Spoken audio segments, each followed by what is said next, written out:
আসসালামু আলাইকুম। বেগুন আলু বেগুন সিদ্ধ করে খোসা ফেলে দিয়েছি। এই বেগুনের চামড়াটা তুলে নিয়েছি। লবণ, কাঁচামরিচ, পেঁয়াজ, সরষে বাটা, হলুদ, সরষে বাটা, সরষের তেল দিয়ে ভর্তা বানাবো।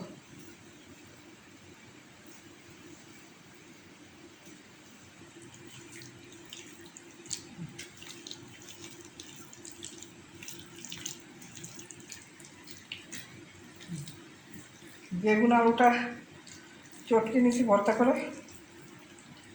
বেগুন আলু ধুয়ে সিদ্ধ করে বেগুনের চামড়া আলুর খোসা সব ফেলে হলুদটাকে ভর্তা করে নিলাম।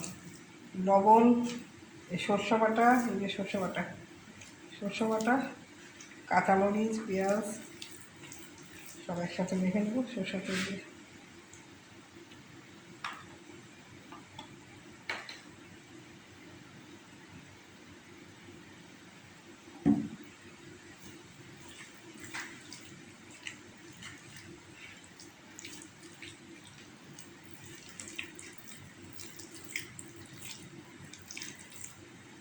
সরষে বাটা দিয়ে বেগুন আলু ভর্তা